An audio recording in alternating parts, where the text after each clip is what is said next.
Alors, à la fin de la paracha, au début de la paracha de Kirushim, à la fin de toutes les interdictions qui ont été rappelées dans la paracha, toutes les interdictions de la Torah, ici, à la fin, c'est écrit la chose suivante. C'est marqué l'oteler rachil be'amecha.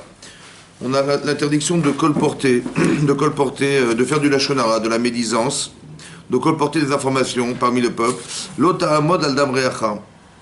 On n'a pas le droit de se tenir devant le sang de son prochain, ça veut dire de rester indifférent à la mort des gens. Si quelqu'un, se noie ou quoi, et qu'on peut le sauver, on n'a pas le droit de rester indifférent et de pas essayer de le sauver. Ani Hachem, je suis Hachem, dit Hachem. Lotisna et achicha bilvavecha. Lotisna, n'aie pas de haine vis-à-vis de ton frère, bilvavecha, dans ton cœur. Ochiach tochiach et abitera. Donc fais-lui reproche. C'est-à-dire que lorsque quelqu'un fait une faute, il faut être capable de lui faire le reproche. L'otissa la frette n'emporte pas la faute. Ça veut dire qu'il y a des reproches qui sont interdits de faire. Oui. Rachid expliquait que ne le fais pas en public. Ça veut dire qu'il ne faut pas que le fait de faire reproche à quelqu'un entraîne la honte en public. Et cette honte-là, elle est répertoriée comme étant une avéra. L'otikom et l'otitor. L'otikom, ne te venge pas. L'otitor, ne n'aie pas de rancune. Et béné amecha parmi les enfants de ton peuple, tu aimeras ton prochain comme toi-même, Ani Hachem, je suis Hachem. Donc l'otikom, l'otitor, l'otikom n'est pas de rancune, n'est pas de vengeance. Rachid donne l'exemple de la Gemara Vakama qui dit que si quelqu'un demande à quelqu'un d'autre, tiens, prête-moi ta voiture, et il lui dit non, je te la prête pas. Et après, un jour, il lui dit, et l'autre, la personne qui on a emprunté, on lui a demandé sa voiture, il dit, tiens, tu peux me rendre service? Non, pas du tout.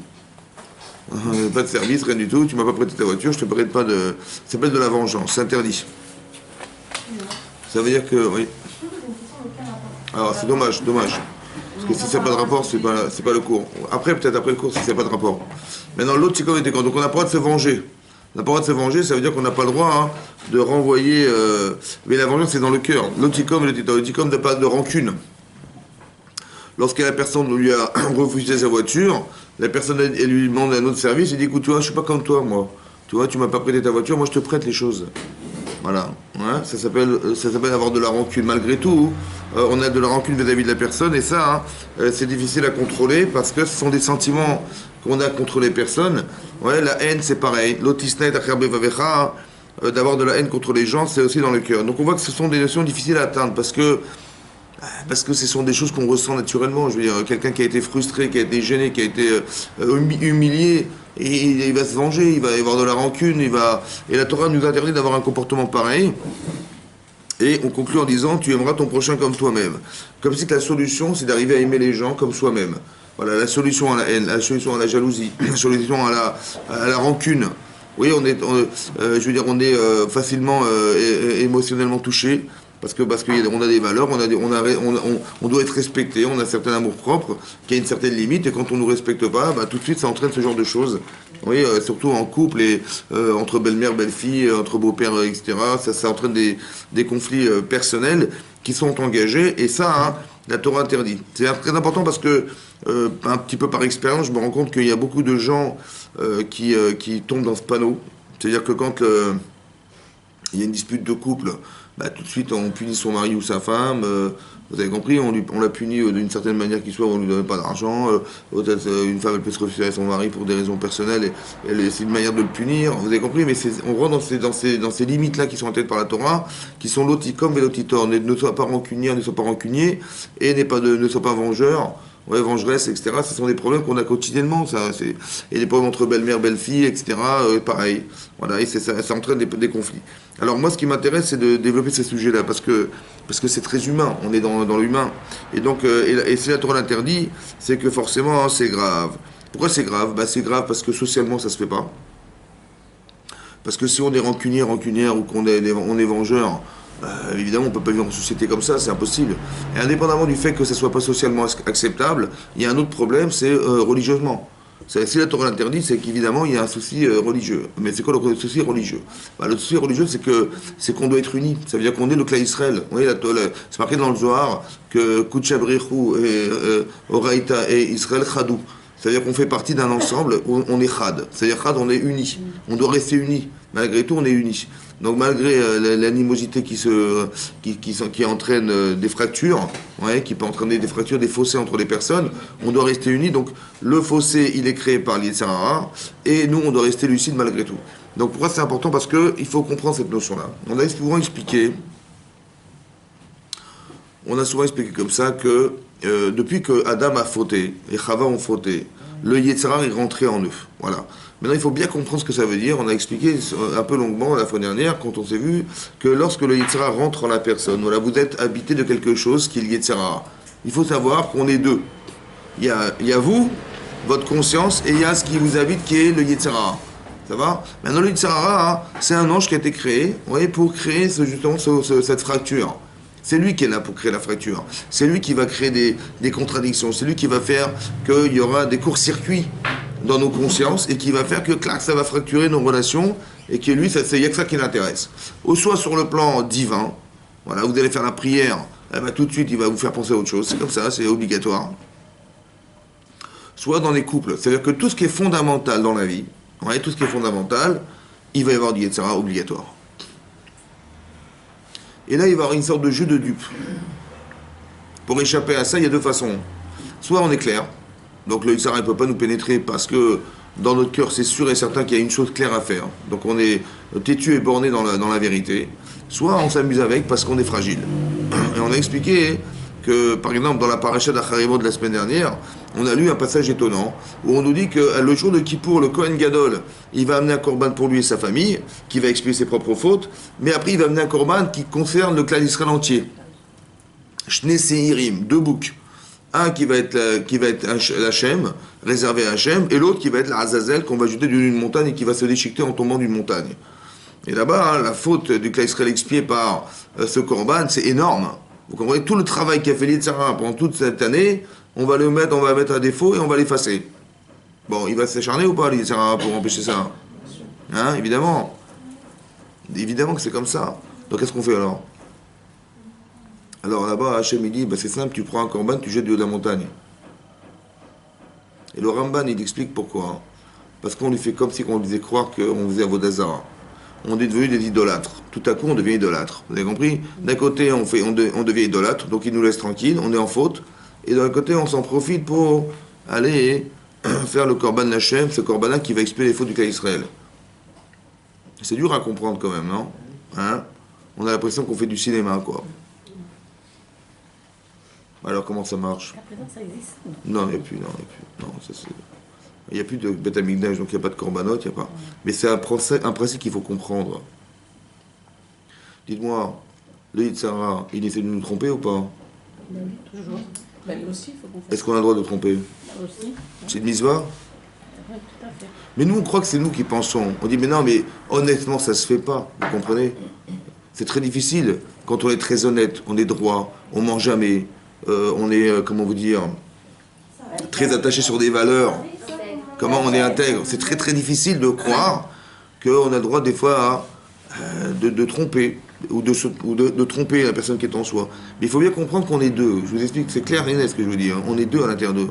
Il y a une tendance qui n'est pas une tendance qui est liée à nos volontés ou nos désirs, mais qui est liée à une volonté de nous détruire.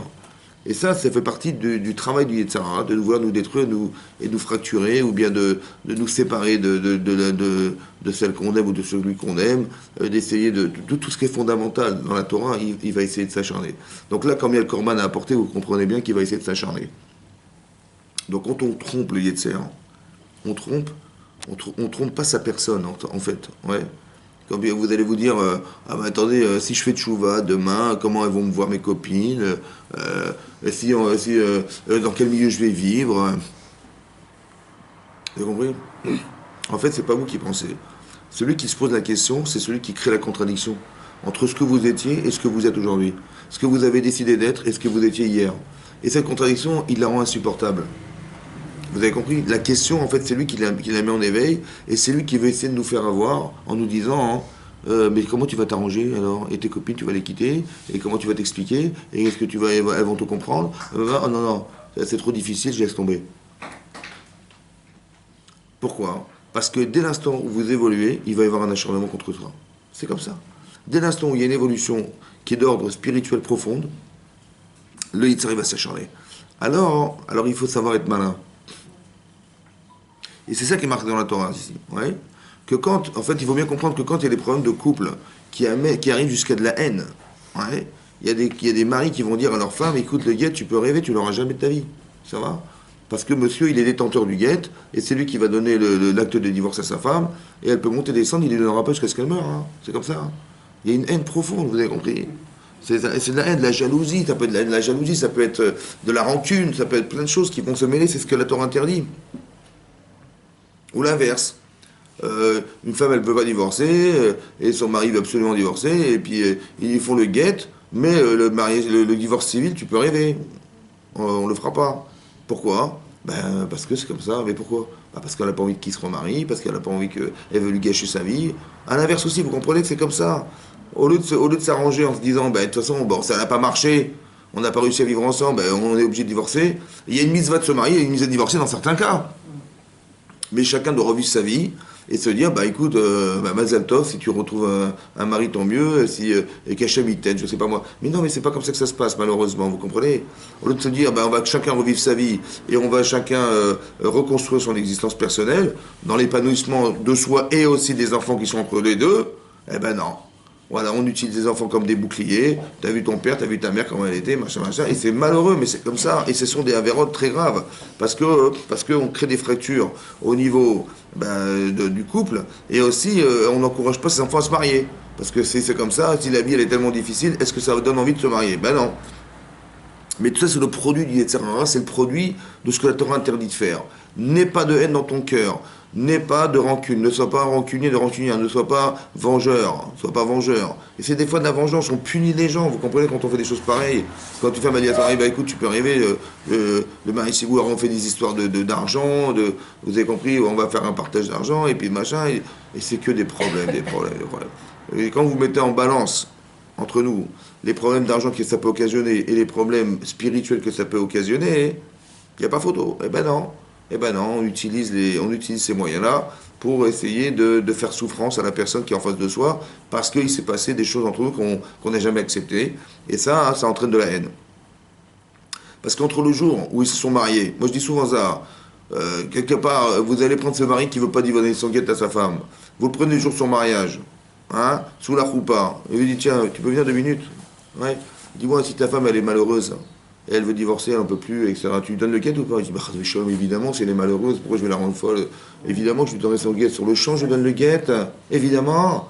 Bon, 10 ans plus tard, c'est l'inverse. Mais qu'est-ce qui s'est passé entre les deux? J'ai pas compris. Pourquoi le jour de son mariage, il aurait été d'accord à 100%, et là, il est à l'inverse d'accord à 100%? Hein? Mais qu'est-ce qui s'est passé entre les deux? Dans l'un, il lui veut du bien, et dans l'autre... Non, ça c'est la technique, j'ai compris, ça c'est le côté. Mais qu'est-ce qui s'est passé entre les deux? Dans leur vie? Ils ont vécu ensemble. Hein? Eh ben, il s'est passé qu'entre les deux, il s'est passé quelque chose. Ça va? C'est quoi il s'est passé? Madame, elle m'a fait ça, elle m'a fait souffrir. Madame, monsieur, il m'a fait ça, il m'a fait souffrir. Et ça va, donc il s'est accumulé une petite couche. Bon, mais cette couche, c'est quoi? Ben, c'est toute l'animosité qui s'est créée entre eux, dont se nourrit le Yetzer. Non? Alors, qu'est-ce qu'on fait alors? Ben, ce qu'il faut faire pour faire le shalom, ben, c'est éliminer ce qui alimente les Yetzer. Il faut enlever, il faut effacer le entre nous. Non? La Torah dit déjà, depuis le départ, c'est un sourd. De toute façon, ça commence même pas. Il n'y a pas de haine, il n'y a pas de jalousie, on s'arrange, on discute. Parce que dès l'instant où je suis haineux, j'ai un problème. Il faut savoir que quand il y a de la haine, c'est un sourd. Donc c'est forcément pas Hachem qui fait ça. Vous avez compris pas? Une personne peut se croire dans son droit. Mais c'est pas possible, puisque c'est interdit. Et voilà ce que je vais lui faire, et voilà ce que je vais lui faire à lui, et voilà. Et vous avez vu ce qu'il m'a fait, mais ça va pas ou quoi, mais jamais de la vie, etc. On est dans de la rancune, on est dans de la haine, on est dans de la jalousie, on est dans plein de choses comme ça. Et ça crée des fractures qui ne sont pas nécessaires. On n'a pas besoin de rentrer là-dedans, qu'est-ce qu'on a besoin de rentrer là-dedans? Vous avez compris? Il faut plus être cohérent en se disant, on a tout essayé, ça n'a pas marché, bon c'est pas grave, chacun vivra sa vie, et Mazal Tov, ça se passera bien pour toi et pour l'autre. Mais pourquoi on va garder de l'animosité dans son cœur? Pourquoi traduire quelque chose qui n'a pas fonctionné? Soit on n'a pas eu l'intelligence de se dire, on n'a pas trouvé les moyens, on n'est pas respectueux des personnes, parce que souvent, quand il y a de la haine, c'est qu'il y a un manque de considération de l'autre. Ouais. La haine, la frustration, une déception profonde. Comme ici c'est marqué, Il y a marqué Ochiar Tochiar et Amitecha. La Torah dit il faut faire reproche aux gens qu'on voit fauter. D'accord? Mais attention, hein, c'est une mitzvah ou pas? C'est une mitzvah de faire reproche? C'est une mitzvah. Mais ça peut devenir une avéra. Pourquoi? Parce que je vais lui dire devant tout le monde. Vous avez compris? Voilà. J'ai profité qu'il y avait du monde pour lui mettre le paquet, comme ça il va bien comprendre ce que je veux lui dire. L'archouma, quoi. D'accord? Mais de toute façon, il faut avoir l'archouma quand on fait tchouva. Il faut avoir honte ou pas? Mais honte de quoi? Et pas? Et pas quoi? Parce que là, quand la personne elle le fait devant tout le monde, elle accentue la honte. Mais c'est bien ou c'est pas bien? Pourquoi c'est pas bien? Mais au contraire, ça accentue la honte. Il va faire bien tchouva celui-là. Ça le vexe énorme de l'humilier. Mais oui, mais c'est. Attendez, quand quelqu'un fait tchouva, il dit voilà, je regrette, j'aurais jamais dû faire ça, j'ai honte de moi. Bon, mais là, on a accentué la honte de moi. Vous avez compris? On m'a fait la honte devant tout le monde. Comme ça, on a bien compris qu'il fallait avoir honte. Vous avez compris ou pas? Mais c'est une avéra, ça. Pourquoi c'est une avéra? Prendre conscience soi-même de la faute, il faut prendre conscience. Qu'est-ce qu'il faut comprendre dans la teshuva, la honte de la teshuva et la honte que ça soit fait par Abim, en public? Ben, la honte de soi, c'est interne. Mais la honte des autres, c'est externe. Vous avez compris? Il a profité de me dire ça devant tout le monde.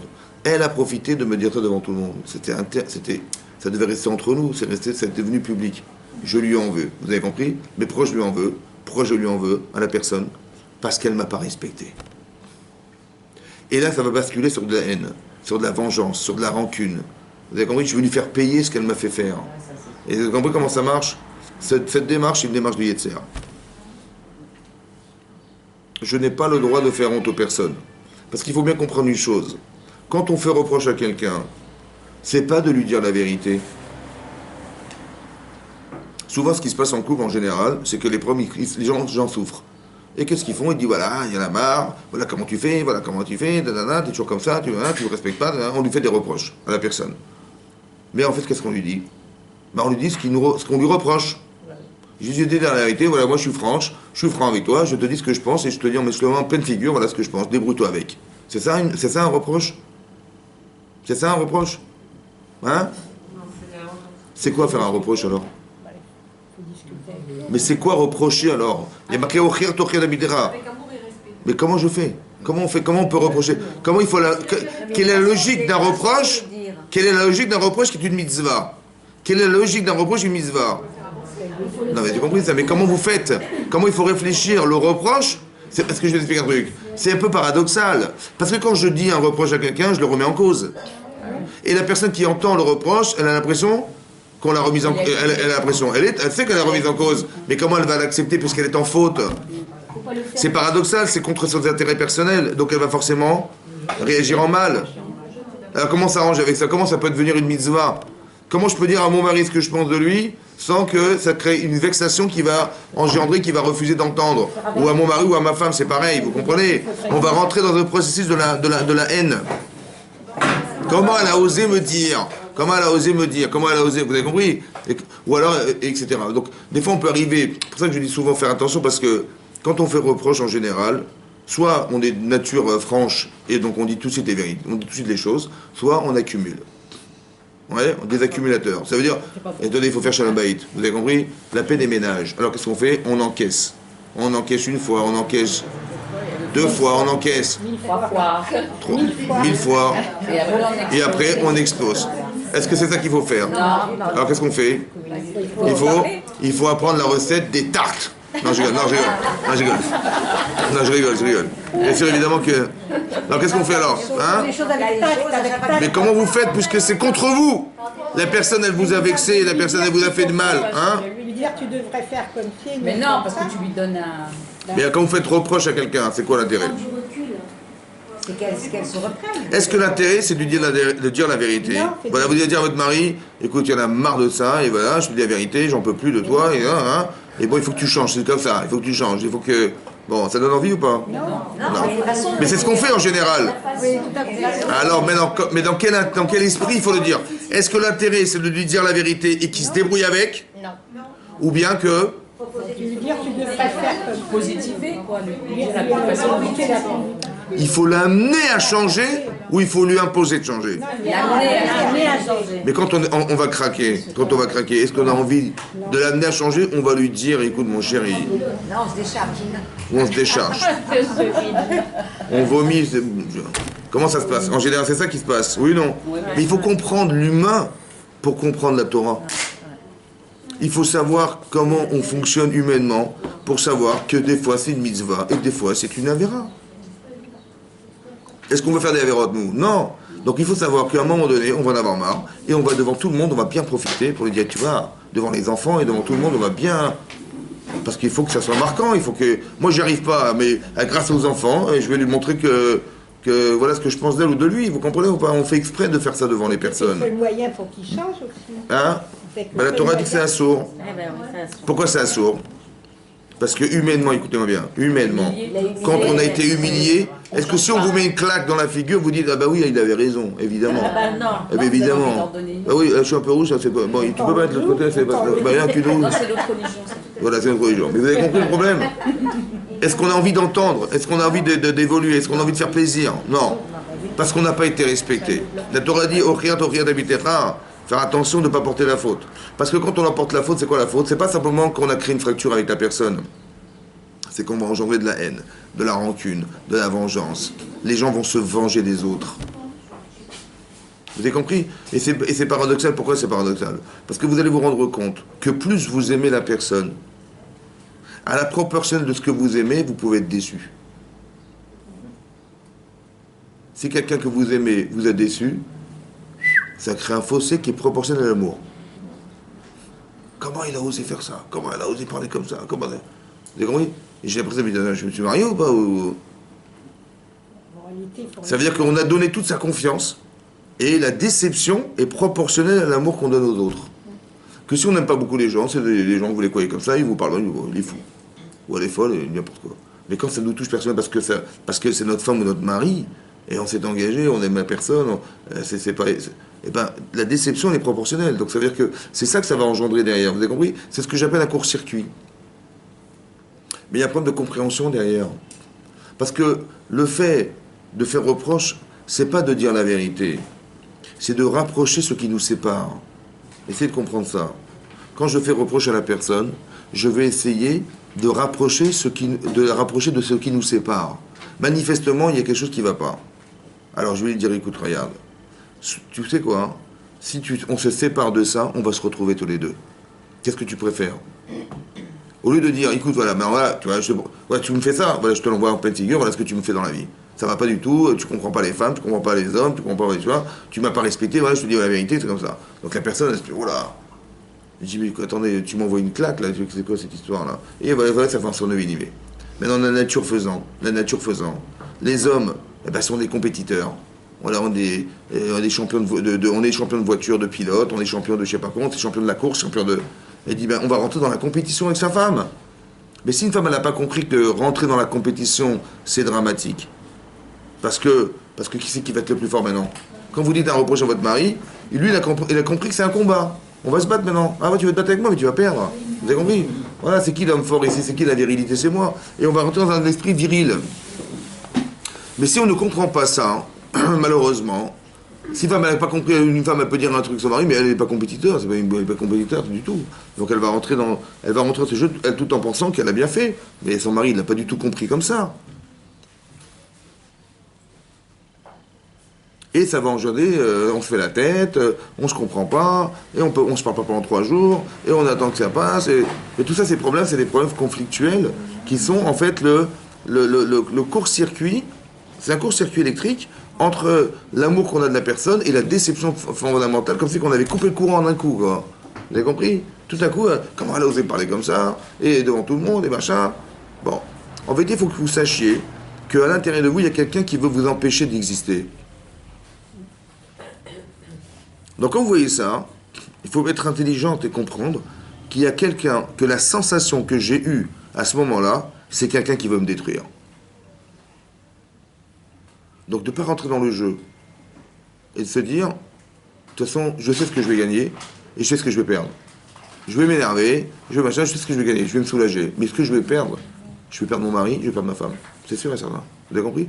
Et au fur et à mesure, allez effacer de la mémoire d'une femme une frustration profonde. Ça y est, une fois, c'est une étiquette. Ça y est, des étiquettes, elles sont déjà collées déjà, sur la tête de la personne. Allez lui expliquer, allez machin. C'est compliqué. Donc on utilise des émotions, justement, le Yitzhara, il utilise nos émotions pour créer des contradictions et faire en sorte qu'il y ait des fractures qui vont se créer entre nous. On va tomber dans ça. Vous comprenez ce que ça veut dire, ça? C'est très grave. Il faut le dire aux gens, ça. C'est très important que les gens comprennent ce principe. Et qu'on va rentrer dans la haine, dans la jalousie, et après, et quand vous allez faire la démonstration, et après vous allez parler à l'un et à l'autre, ils vont dire, oui, mais attendez, ma femme, elle m'a fait ça, m'a fait ça, m'a fait ça, m'a fait ça, et l'autre mari, mais attendez, vous rigolez, mon mari, mais c'est pire que ça, il m'a fait ça, il m'a fait ça, et donc on peut pas vivre ensemble. Oui, mais le problème, c'est que on a fait le constat de ce qui nous sépare, sans réfléchir à qu'est-ce qu'on pourrait faire dorénavant pour se séparer de ce qui nous sépare. Comment on va se débarrasser de nos vies? Ouais. En fait, on s'est rendu compte de quoi? Quand ça ne va pas dans les couples, en général, on s'est rendu compte du défaut de nos maris et du défaut de nos femmes. Oui? Et donc, comme on a fait ce constat, ben, les eaux sont sales. Est-ce qu'on peut se baigner dans de l'eau sale? Non. Alors, on va vider le seau. Et qu'est-ce qu'on fait? Ben, on va se divorcer, c'est comme ça. C'est ça qu'il faut faire? Ou se dire non? Ou se dire en vérité, vous savez quoi? On n'a pas compris ce que c'était que le mariage. Peut-être que le mariage, c'est un bain dans lequel on se trempe. Et toutes les saletés remontent à la surface. Avant le mariage, mais c'est superbe, parce qu'on est chacun volontaire, on est chacun l'un pour l'autre, etc. Donc on met de côté ces mauvaises midotes et on met en avant le bon côté de notre beau côté, le côté favorable, le côté agréable, le côté attirant, séduisant, vous avez compris? Parce que si je me marie pas, comment je vais faire? Bon, mais quand on est marié, ça y est, on est casé, Baruch Hashem. Peut-être qu'on les voit pas aussi. Comment? Peut-être qu'on les voit pas. Parce qu'on est aveugle, parce qu'on a envie, vous avez compris? Oui. C'est quand vous dites, si vous avez très très faim, peu importe ce qu'on vous donne à manger. Bon, mais quand vous avez mangé, il dit, mais comment j'ai mangé ça? C'est-à-dire que le problème, c'est comme ça. Quand on a envie de se marier, ou quand on a envie de manger, quand on a envie de boire, ben quand on a envie de boire, on a soif. Quand on a envie de manger, on a faim. Mais quand on a mangé, est-ce qu'on a faim? Quand on s'est marié, est-ce qu'on a faim? Bon, quand il reste un peu quelque chose dans l'assiette, qu'est-ce qu'on fait avec ce qui reste dans l'assiette? On jette à la poubelle. Maintenant que je suis marié, qu'est-ce que je fais de mon mari, de ma femme? Bah oui, parce que j'ai plus envie maintenant. Ça y est, je suis marié, c'est bon, on est marié. Bon, bah il reste encore des enfants, il faut avoir des enfants. Bon, bah on a eu des enfants. Donc j'avais envie d'avoir une femme, j'ai eu ma femme, et j'ai plus faim. J'avais envie d'avoir des enfants, j'ai eu mes enfants, j'ai plus faim. Donc qu'est-ce qu'on fait maintenant? Non, on n'a plus faim.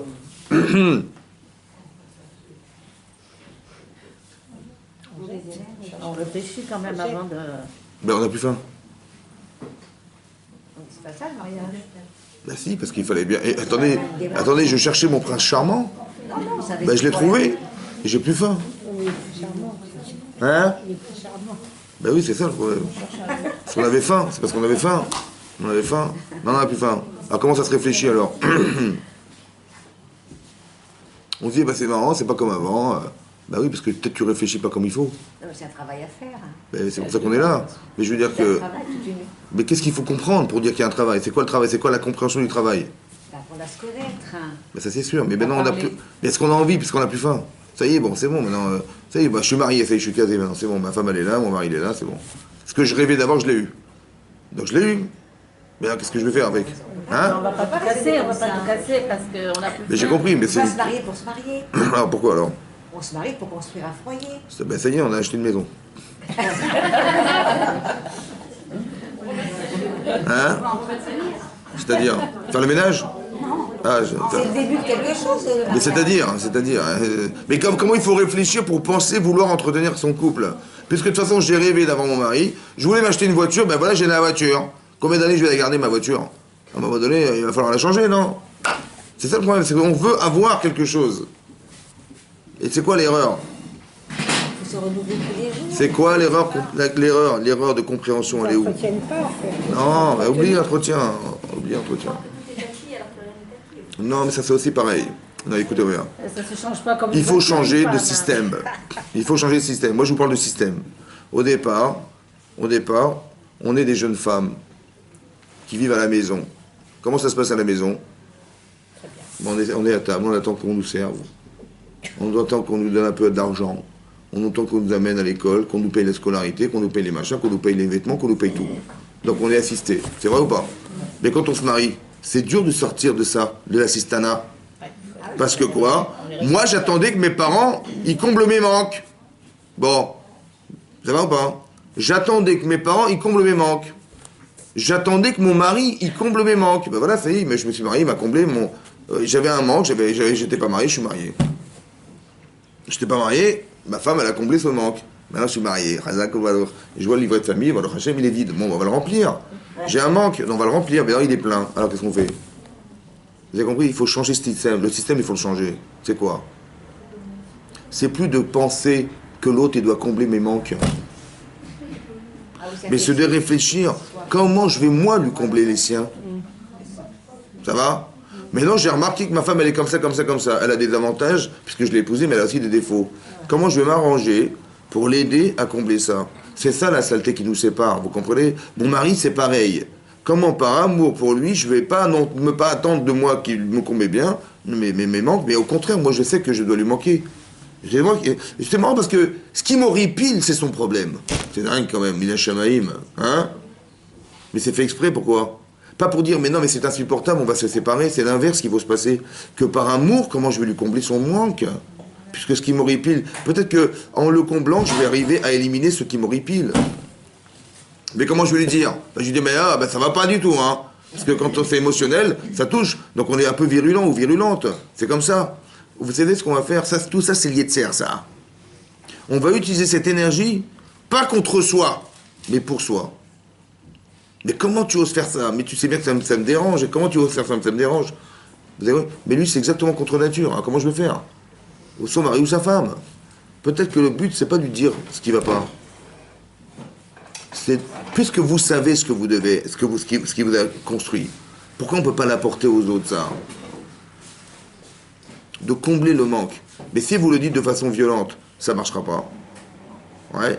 Mais si vous lui apportez, c'est ça que l'intelligence, d'apporter l'intérêt qu'il a de changer, ou qu'elle a de changer, l'intérêt qu'elle a de changer.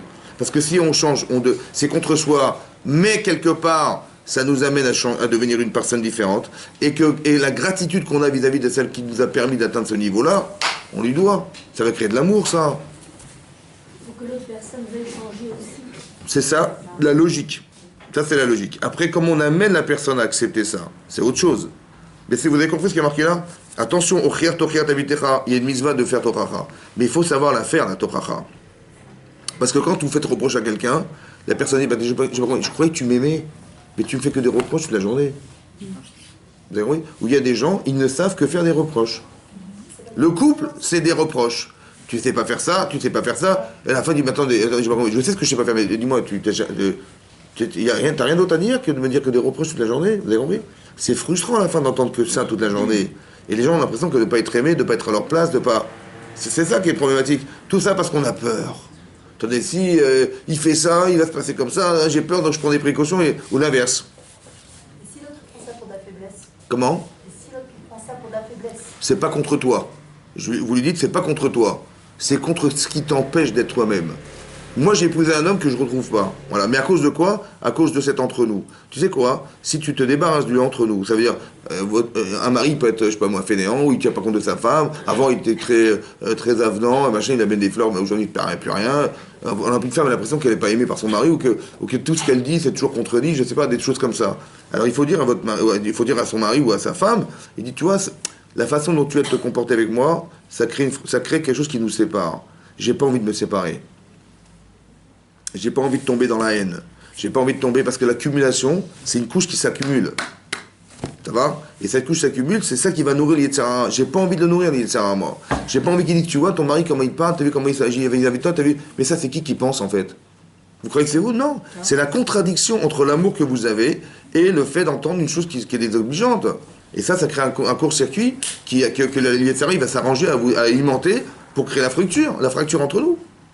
C'est ça qu'il veut faire. C'est tout, il n'y a rien d'autre. Pourquoi? Vous savez pourquoi? Parce que derrière, c'est l'Olam Haba. Vous avez compris? Donc lui, ce qu'il veut, c'est casser ce système. Quand vous priez Hachem, c'est l'Olam Haba. Il veut couper. Tout ce qui est un terme très profond qui vous amène à l'infini, il veut casser tout ça. Pourquoi? Parce que quand je me suis marié, je savais que ma partie féminine, c'est ma femme. Et je savais que ma partie masculine, c'est mon mari. C'est comme ça. Donc si on veut arriver à être entière, parce que la Neshama, elle est masculine, féminine. Zachar ou Nekeva Barotam, on nous a créé mâle et femelle. C'est comme ça, on a créé mâle et femelle. C'est pas pour nous raconter des bobards, c'est pour nous raconter que la Neshama est masculine, féminine. Donc on était masculin, féminin avant de naître. Ça va? Et on doit le redevenir après naissance. Là, quand on dit bat pelini, quand on dit 40 jours avant la conception d'un garçon, on lui dit ta femme, c'est elle est là-haut. Ouais, avant la conception d'un enfant, il va naître, sa femme, elle est déjà prévue. Vous comprenez? Sa partie féminine est prévue. Donc quand est-ce qu'on la retrouve? On est masculin, on la retrouve quand on se marie. Mais la partie féminine qu'on doit nourrir en nous, qui dort en nous, c'est ma femme qui est en face de moi, ou mon mari qui est en face de moi. Parce que le but, c'est quoi le but? C'est d'arriver à ressentir, à exister au féminin aussi, au masculin aussi. L'amour, c'est quoi? C'est d'être compris. Une femme, elle est aimée parce qu'elle est comprise par son mari, elle est respectée par son mari, elle va aimer son mari parce qu'il la reconnaît. Mais comment un homme, il arrive, alors qu'il est masculin, à réfléchir et à apprécier le féminin? C'est impossible. Et ben, il faut qu'il rentre dans le monde du féminin. Obligé. Il faut qu'il rentre dans la logique féminine, il faut qu'il rentre dans les émotions du féminin. Obligé. Et c'est l'acclimatation au monde féminin, que l'homme n'est pas, ou la femme n'est pas. Elle n'est pas masculine, une femme n'est pas masculine. Il faut qu'une femme, elle rentre dans le monde du masculin. Pour comprendre un besoin masculin, pour comprendre qu'est-ce qui contente son mari, qu'est-ce qui lui fait plaisir, qu'est-ce qui... Si votre mari vous dit, tiens, pourquoi tu fais pas les boulettes comme ma mère? Bon, une femme, elle peut se vexer, elle dit, toi, je suis pas ta mère. Si tu veux, va chez ta mère. Ouais. Ou alors je dis, bah tiens, c'est marrant, c'est ce qu'il aime. Eh ben, je vais lui faire comme sa mère. Soit je me vexe parce qu'il m'a pris pour sa mère. Oui, ils nous prennent pour leur mère, exactement. Ou alors... Je pense qu'on est leur mère. Exactement. Exactement. Ou bien, je parlais de la mer Méditerranée, hein, je parlais pas de la... Je parlais de la plage. Ou alors il fait des vagues. Ou alors il fait des vagues et ça fait de l'écume. Alors, vous avez compris, c'est ça que je voulais dire. Mais non, c'est ça que vous avez compris, le problème il est comme ça. Soit je le prends mal comme ou alors je le prends bien, ça va? Ou je le prends comme quelque chose qui est une perche tendue. Mais le Yitzhara, qu'est-ce qu'il va dire? Il va dire, mais tu as toujours sa mère, mais c'est bon, oui, ta mère, vous avez compris? Ou bien je lui dis, non, mais ça lui fait plaisir, moi je suis là pour combler son besoin. S'il aime ça, ben, je vais lui faire plaisir. Mais quand il va se sentir respecté, il va me respecter. Et alors que ça peut créer l'inverse. Je lui ferai jamais les boulettes comme sa mère. Il y en a marre de sa mère. Vous avez compris, il y en a sa mère. Et lui, le type, il dit, je comprends pas, mais qu'est-ce qu'elle a? Et on se comprend pas parce que oui, mais c'est comme ça. Mais ça crée de la haine, c'est malheureux, mais c'est comme ça. Ça veut dire que ça va créer de la haine, de la jalousie, de la rancune. Et le type, il va se rappeler des boulettes qu'on lui a refusées. Vous avez compris? Il va mettre les boulettes, il va mettre sa femme, il va chercher les boulettes. Oui, c'est comme ça. Oui. Et donc c'est ça, dommage. Mais c'est ça qui est le problème. Non, mais c'est ça, les jeux. Mais c'est ridicule, mais c'est comme ça. N'importe quoi. Hein? Vous avez compris? C'est ça, c'est n'importe quoi. C'est pour ça qu'il faut faire attention. C'est pour ça que je dis comme ça, il faut faire attention qu'il n'y ait pas d'amalgame. C'est ça le jeu du Yetzer, de nous casser et de nous fracturer. Vous avez compris que la haine gratuite a détruit Beth Amikdash. Ça va? La sinatrinam, c'est une haine qui n'a pas de sens. Ça veut dire quoi? Parce qu'on ne se supporte pas, ça détruit les bâtiments. Les Romains, ils vont venir détruire le Beth Amikdash, ou les Perses, ils vont venir, comment il s'appelle, Nebuchadnezzar, il va détruire le Beth Amikdash. La force qu'il a de détruire, elle vient de quoi? De la haine. De la frustration, de la haine. Pourquoi? La haine gratuite. Ça peut être la haine gratuite, ça peut être quoi? Ben, ça peut être Avodah Zarah. Quand on pratique l'idolâtrie, on fait abstraction de Dieu, d'Akadosh Baruch Hu. Ou bien l'adultère, oui, on prend la femme de l'autre, on s'approprie la femme de l'autre. Ça veut dire quoi? Mais c'est pas seulement le vol, c'est quoi? La femme de l'autre, c'est quoi? Le manque de respect. Mais c'est le Olam Haba de la personne. Mais sa femme, c'est son Olam Haba. Ou alors on lui prend, on le tue, ou on lui prend son argent. C'est-à-dire soit on lui prend son corps, soit on lui prend sa spiritualité, soit on renie Hachem. Ces trois éléments-là sont destructeurs. Il n'y a plus d'intérêt de Beth Amikdash si on n'est pas capable de respecter la reconnaissance qu'Hachem existe, la reconnaissance spirituelle de sa vie, ou la reconnaissance physique de sa vie. Dès l'instant où on coupe avec ce lien, on coupe avec Hachem. Et on coupe avec Hachem, alors évidemment, le Beth Amikdash n'a plus de sens. Ou bien, c'est carrément la haine gratuite. Ça veut dire que la Gemara dans Yuma dit que la haine gratuite est équivalente à ces trois fautes. Mais il faut que vous compreniez que ces trois fautes, elles sont porteuses de déclin.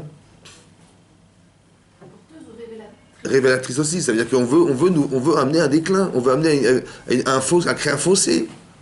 Quand je dis, mais j'ai choisi mon Dieu, moi, là, c'est ma petite idole, c'est ça. Donc j'ai créé un fossé avec Hachem. Quand j'ai pris la femme de l'autre, ben, le pauvre, je lui ai pris sa femme. Ou alors je l'ai pris son corps. Vous savez quoi, ça veut dire quoi? Ça veut dire que maintenant Hachem, il n'a plus le choix que de s'occuper que de moi.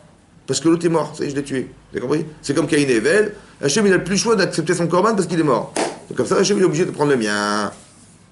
Mais c'est pas comme ça que ça marche, vous comprenez? Il faut bien comprendre qu'on n'est pas obligé d'éliminer les autres pour exister.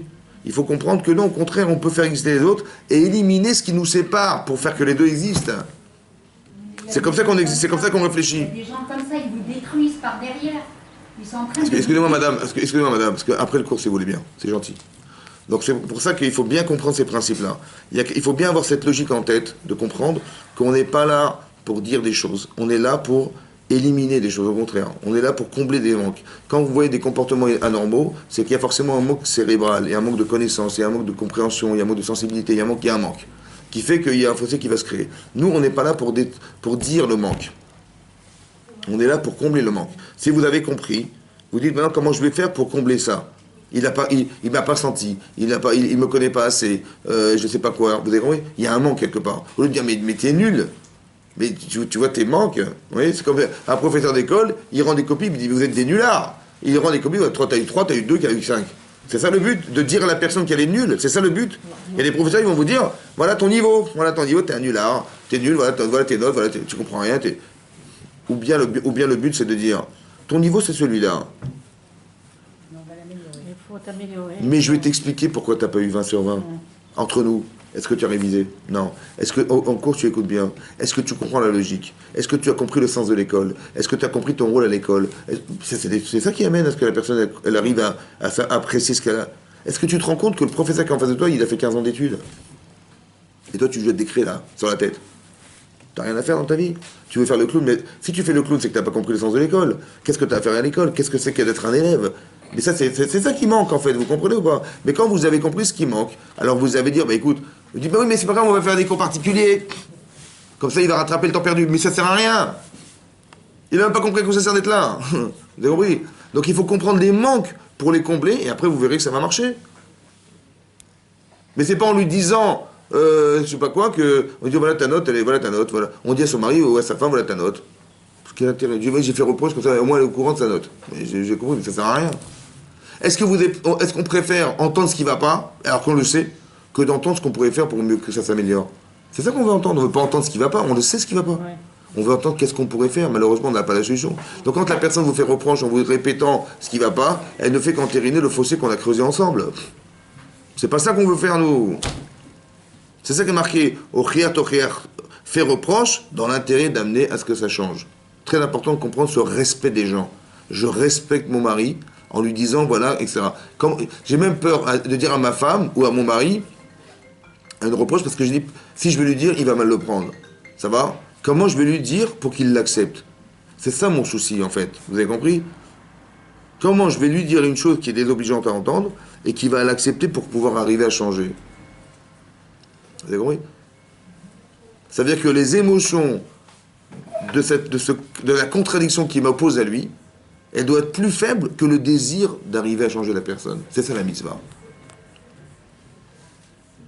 Parce que quand je suis victime de ce qui m'arrive, on réagit au quart de tour malheureusement et on fait des désastres.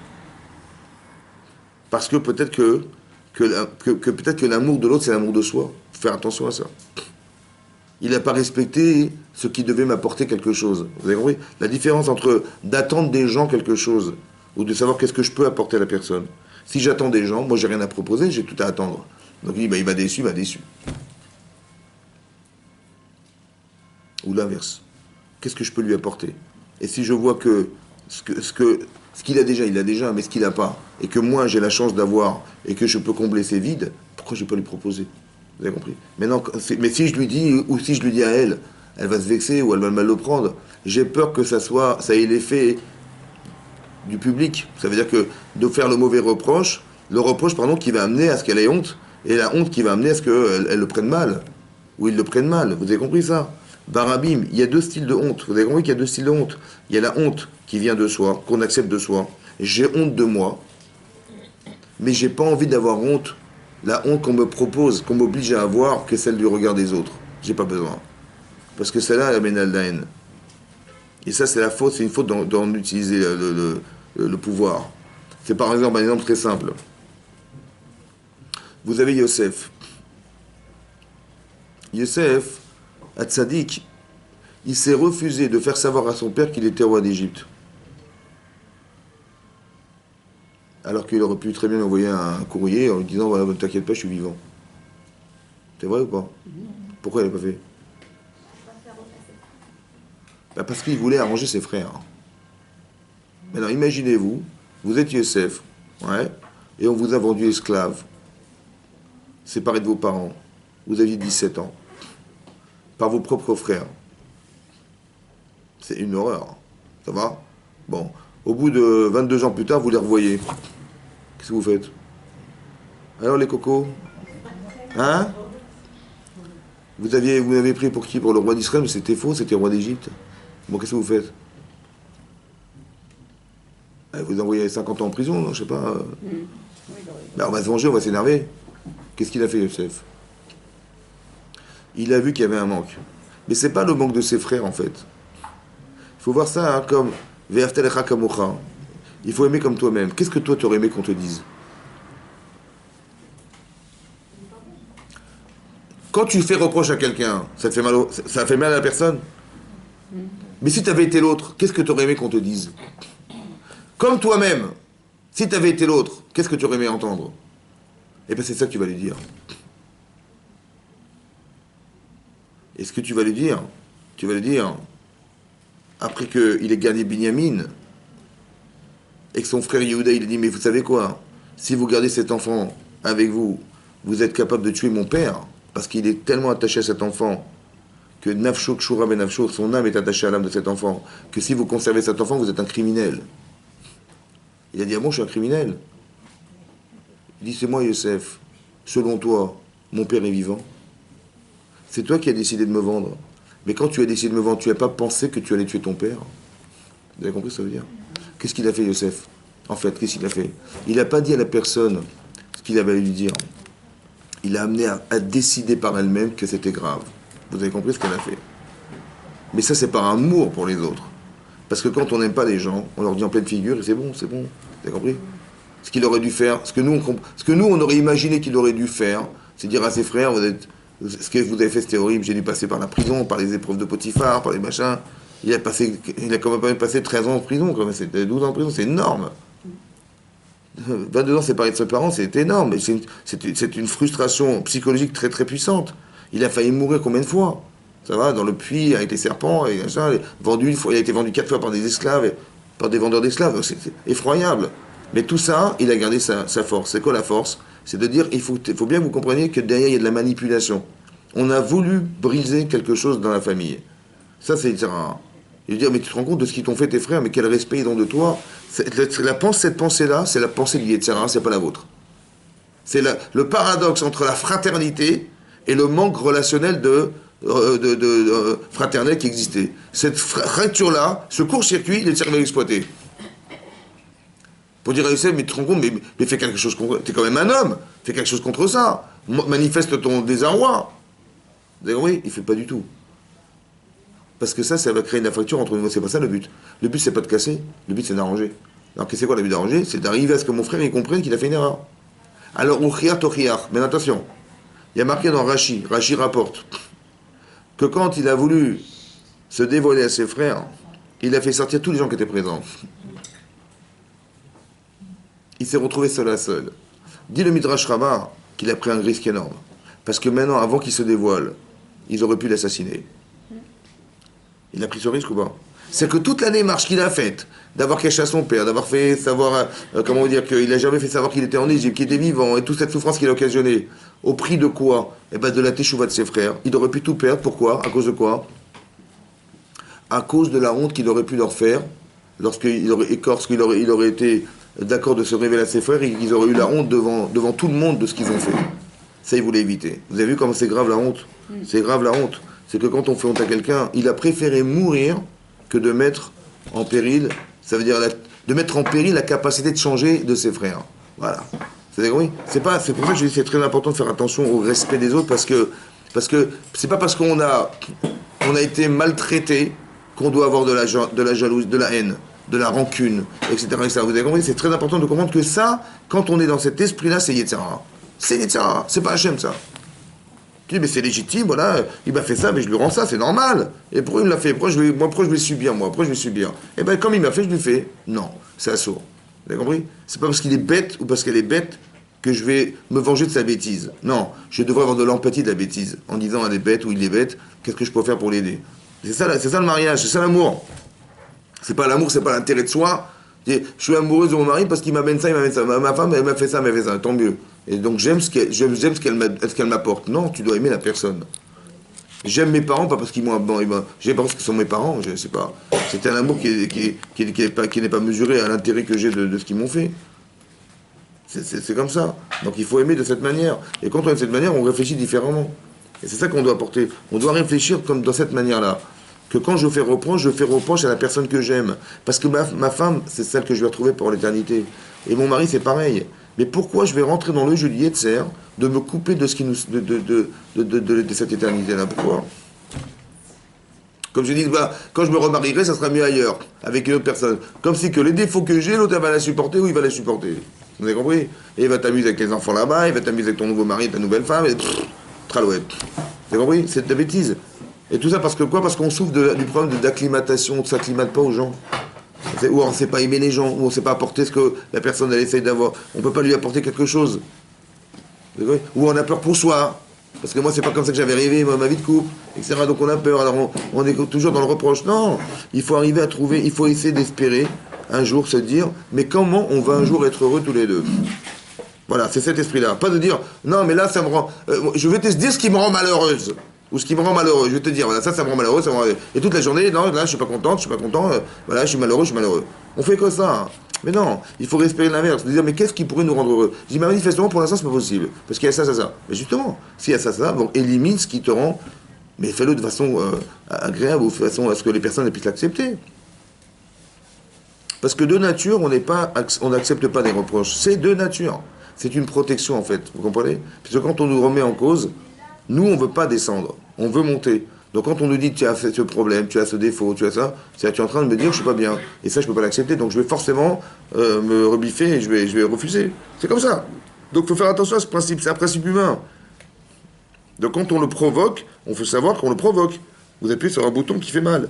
Donc il faut savoir que ça va avoir une réaction négative qui va pas forcément aller dans votre sens. C'est dans le sens inverse que ça va aller. C'est ça que je vous explique. Ça va entraîner, la personne peut ne rien... Si elle vous dit rien, c'est encore pire. Parce qu'elle va engager un défaut intérieur qui va envenimer vos vies. C'est comme ça. Ben, si la personne dit non, mais comment tu me parles? Au moins qu'elle le dise. On dit ok, bon, j'ai du mal parler, excuse-moi, on va faire autrement. Mais la personne, elle peut garder en elle des choses pareilles. Et à force d'accumulation, elle peut vous faire la tête toute la journée, elle peut vous faire... et vous pouvez voir que vous ne comprenez pas. On dit mais qu'est-ce que j'ai fait de mal? En fait, on n'a pas mis en avant la personne, on l'a mis en arrière, on l'a enfoncé. Et ça, faut faire attention que ça n'entraîne pas de haine. Et vous voyez que malheureusement, la plupart des divorces, ça se passe mal, à cause de ce principe. Parce qu'on ne respecte pas les gens, vous comprenez? Et l'accumulation de déceptions, ou la logique mal comprise des choses, fait que malheureusement, ça entraîne des séparations.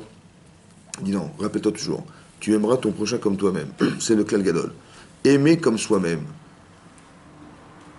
Mais pour aimer, il faut d'abord s'aimer. Il faut aimer les gens comme on s'aime. Aimer, c'est quoi s'aimer? C'est quoi s'aimer? C'est d'apprécier ce que vous êtes. Apprécier ce que... Essayez de mettre sur une feuille qu'est-ce qui est appréciable et qu'est-ce qui fait que vous arrivez à vous aimer. Mais si vous êtes capable d'aller chercher ce côté positif qui est en vous et qui fait de vous des personnes appréciables, alors vous serez capable de le voir chez les autres.